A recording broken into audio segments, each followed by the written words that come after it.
Hello and welcome back. मैं हूं आपका दोस्त। आप देख रहे हैं अपना social media channel by Pandit Vinod. I hope आप सब ठीक होंगे। फिर से कहना चाहूँगा बहुत बहुत धन्यवाद आपके प्यार और आशीर्वाद के लिए। जैसा कि हमने पिछली वीडियो में डिस्कस किया था दो प्रकार के मेथड, केमिकल मेथड और फिजिकल मेथड। आज हम डिस्कस करेंगे इस दोनों मेथड में जो आगे प्रोसेस के स्टेप होते हैं, यानी कितने प्रकार के प्रोसेस हैं, उस प्रोसेस के बारे में हम जानेंगे। ये प्रोसेस की जानकारी बहुत ही ज़रूरी है किसी भी ऑयल को प्रोसेस करने के लिए, क्योंकि जितनी भी ऑयल इंडस्ट्री है इसी प्रोसेस को फॉलो करके आप लोगों के बीच रिफाइंड ऑयल को भेजती है। इसीलिए इस प्रोसेस की जानकारी होना बहुत ही ज़रूरी है ऑयल इंडस्ट्री से रिलेटेड किसी भी पर्सन के लिए। वीडियो में आगे बढ़ने से पहले हम प्रोसेस में जो भी बाय प्रोडक्ट निकलेगा उसके बारे में जानना बहुत ज़रूरी है, उसके फंडामेंटल को जानना बहुत ज़रूरी है। क्योंकि जब हम किसी प्रोसेस को करेंगे तो हर एक स्टेप पे कुछ ना कुछ ऑयल के अंदर से रिमूव होगा, अलग होगा, सेपरेट होगा। इसीलिए वो क्या है उसके बारे में, उसके फंडामेंटल को जानते हैं, उसका इस्तेमाल कहाँ किया जाता है, उसका यूज़ कैसे किया जाता है।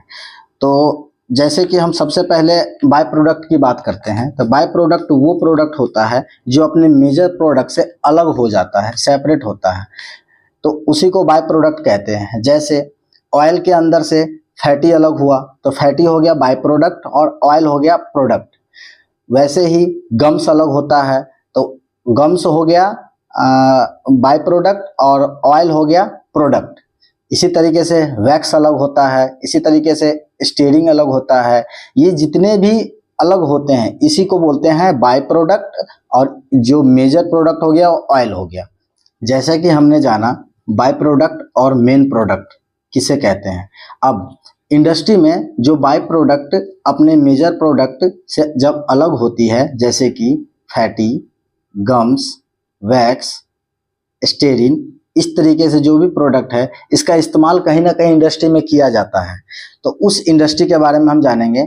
जैसे कि फ्री फैटी एसिड हो गया, उसका इस्तेमाल फूड इंडस्ट्री में किया जाता है, लुब्रिकेंट्स इंडस्ट्री में किया जाता है, जो कॉस्मेटिक हमारे घरों में यूज होता है उस इंडस्ट्री में यूज़ किया जाता है, प्लास्टिक इंडस्ट्री में भी यूज़ किया जाता है। यानी जो भी बाय प्रोडक्ट ऑयल से सेपरेट होगा उसका इस्तेमाल कहीं ना कहीं किया जाता है अदर इंडस्ट्री में। जैसे कि हम एक आसान एग्जांपल के तौर पे समझते हैं ताकि और क्लियर हो जाए। एक है एरोसिक एसिड। एरोसिक एसिड एक लॉन्ग चेन एसिड है FFA का, यानी फ्री फैटी एसिड का एक लॉन्ग चेन एसिड है। इसका इस्तेमाल लुब्रिकेंट्स बनाने में किया जाता है, प्लास्टिक बनाने में किया जाता है, और साथ ही साथ कॉस्मेटिक इंडस्ट्री में भी कॉस्मेटिक के बनाने के लिए किया जाता है। तो फाइनली हम आ गए अपने टॉपिक पे। प्रोसेस, जो हम ऑयल को प्रोसेस करते हैं, ऑयल इंडस्ट्री में इसी प्रोसेस को फॉलो किया जाता है। उसके बारे में हम, उसके फंडामेंटल के बारे में हम अच्छे से जानेंगे। उसके बाद वन बाय वन स्टेप करके इसमें क्या क्या चीज़ें होती है, क्या क्या रिमूव होता है, ये सारी की सारी चीज़ें हम अच्छे से जानेंगे। देखिए, पहला होता है डिगमिंग और न्यूट्रलाइजेशन प्रोसेस। फर्स्ट स्टेप है डिगमिंग और न्यूट्रलाइजेशन प्रोसेस। सेकंड है हमारा ब्लीचिंग प्रोसेस।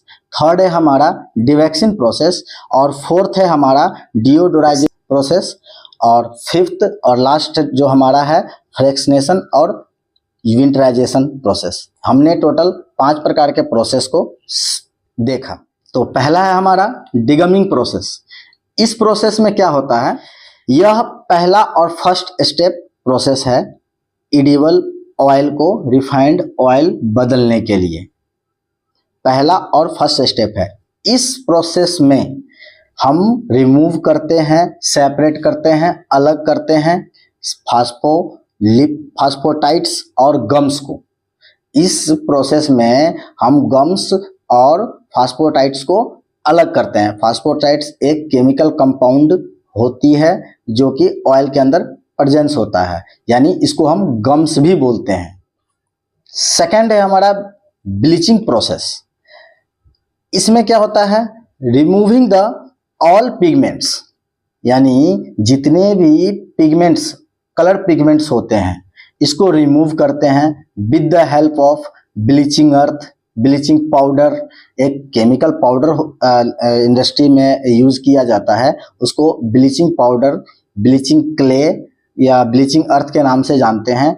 इस ब्लीचिंग अर्थ को ऑयल के अंदर एक प्रॉपर टेम्परेचर पे मिक्स करके एक प्रॉपर रिटेंशन टाइम देके इस प्रोसेस को पूरा किया जाता है। और इस प्रोसेस के दौरान ऑयल की कलर, जो ऑयल काफ़ी लाल होता है, अलग अलग कलर होते हैं, पिगमेंट्स उसके अंदर पाया जाता है, वो क्या होता है, वो रिमूव हो जाता है। वो ब्लीचिंग अर्थ जो हम मिलाते हैं उसके साथ वो कलर अलग हो जाता है, क्योंकि इसके आगे हम क्या करते हैं, फिल्ट्रेशन प्रोसेस करते हैं, PLF, pressure leaf filter process करते हैं। उसके बारे में हम जब डीपली प्रोसेस करेंगे तो तब हम उसके बारे में डिस्कस करेंगे। तो ये होता है ब्लीचिंग प्रोसेस। थर्ड है हमारा डिवैक्सिंग प्रोसेस। ये क्या होता है प्रोसेस, यह एक लो टेम्परेचर प्रोसेस है। इसमें कम तापमान के साथ इस प्रोसेस को किया जाता है। इस प्रोसेस में बाय प्रोडक्ट के रूप में हमें वैक्स प्राप्त होता है, यानी जिस प्रोसेस के अंदर वैक्स को रिमूव करेंगे एट द लो टेम्परेचर, तो उस प्रोसेस को हम कहेंगे डिवैक्स प्रोसेस, यानी डिवैक्सिंग प्रोसेस के अंदर हम वैक्स को रिमूव करेंगे। चौथा है हमारा डिओडोराइजेशन प्रोसेस। डिओडोराइजेशन यानी नाम से ही पता चल रहा है, गंधरोधक। ये है एक बहुत ही मेजर प्रोसेस है रिफाइनरी में।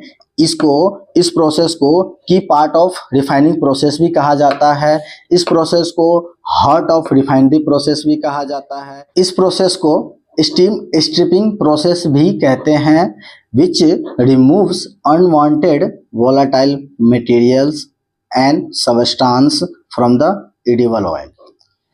यह एक हाई टेम्परेचर और लो प्रेशर प्रोसेस भी कहा जाता है, क्योंकि इसके अंदर जो टेम्परेचर है वो वेरी रेंज रहता है 220 टू 260 डिग्री सेल्सियस, और जबकि इसके अंदर जो स्टीम की जो प्रेशर होती है वह एवरेज 0.5 टू 3 kg सभी प्रकार के ऑयल के लिए ऑल ओवर इंडस्ट्री में यूज किया जाता है, यानी 0.5 टू 3 kg के बीच में ही रहेगा। यह एक अंडर वैक्यूम प्रोसेस होता है और इसकी वैक्यूम की रेंज 3 to 5 टॉर या 3 to 5 mmHg होती है। ये सब था डिओडोराइजेशन के प्रोसेस के कुछ मेजर पैरामीटर। और लास्ट है हमारा फ्रैक्शनेशन और विंटराइजेशन प्रोसेस। यह एक फाइनल स्टेप प्रोसेस है और यह एक लो टेम्परेचर प्रोसेस होता है। और इस प्रोसेस में क्या होता है कि separate the oil into 2 components, यानी इस प्रोसेस में क्या होता है कि ऑयल को 2 कंपोनेंट में डिवाइड कर दिया जाता है, सेपरेट कर दिया जाता है, एक ओलिन और दूसरा स्टेरिन। जो स्टेरिन होता है वो फर्दर बाय प्रोडक्ट के फॉर्म में मिलेगा और जो ओलिन होता है वही हम लोगों को रिफाइंड ऑयल के रूप में हम इस्तेमाल करते हैं। लास्ट में मैं ऐड करना चाहूँगा न्यूट्रलाइजेशन प्रोसेस। न्यूट्रलाइजेशन प्रोसेस ये बेसिकली केमिकल मेथड में यूज़ किया जाता है, जो कि हमने ऑलरेडी डिस्कस किया था कि कास्टिक सोडा के हेल्प से जो FFA को रिमूव करेंगे तो केमिकल मेथड को, उसको हम केमिकल मेथड बोला जाता है। तो बेसिकली इसमें वही किया जाता है, न्यूट्रलाइजेशन प्रोसेस में FFA को कास्टिक सोडा से रिमूव करते हैं और उसको सॉल्ट के फॉर्म में हमें मिलता है। इसीलिए इस प्रोसेस का इस्तेमाल ऑयल इंडस्ट्री में बहुत ही कम किया जाता है और क्योंकि इसमें लॉसेस ज़्यादा होते हैं, क्योंकि फ्री फैटी एसिड जो होता है वो सॉल्ट के फॉर्म में मिलता है, वो अपने ही फॉर्म में नहीं मिलता है। जबकि फिजिकल रिफाइनिंग मेथड में क्या होता है, फिजिकल रिफाइनिंग में क्या होता है कि हमें फ्री फैटी एसिड वो अपने फ्री फैटी के फॉर्म में ही मिलता है, उसको एक अच्छे दामों पे इंडस्ट्रियल जो है वो दूसरे इंडस्ट्री को सेल करते हैं। इसीलिए वो ज़्यादातर फिजिकल रिफाइनिंग प्रोसेस को ही, फिजिकल रिफाइनिंग मेथड को ही यूज करते हैं। और फिजिकल रिफाइनिंग मेथड के अंदर ये जितने प्रोसेस हमने डिस्कस किया था, जैसे कि एक समरी के तौर पे भी हम इसको देखेंगे कि हमने टोटल आज स्टेप जो देखा, प्रोसेस के स्टेप जो देखा, वो 5 टाइप्स के स्टेप देखे हमने, जिसमें आ गया डिगमिंग, ब्लीचिंग, डिवैक्सिंग, डिओडोराइजेशन, फ्रैक्शनेशन, और लास्ट में आ गया केमिकल प्रोसेस में यूज किया जाता है, वो हो गया हमारा न्यूट्रलाइजेशन। तो आज के वीडियो में इतना ही था। हमने बेसिकली सभी चीज़ों के बारे में, सभी प्रोसेस के बारे में फंडामेंटली जानना बहुत ज़रूरी था।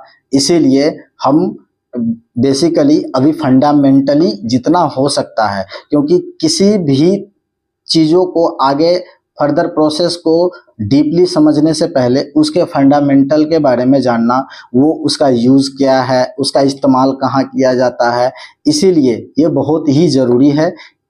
आज इसी के बारे में हमने डिस्कस किया। आई होप आपको अच्छा लगा होगा। वीडियो को लाइक और सब्सक्राइब जरूर कर दीजिएगा। आपका प्यार और आशीर्वाद हमेशा बना रहे मेरे पे, और जल्दी मिलते हैं हम नेक्स्ट वीडियो में अलग अलग तेल के साथ, अलग अलग ऑयल के साथ। जय हिंद, जय भारत, नमस्कार।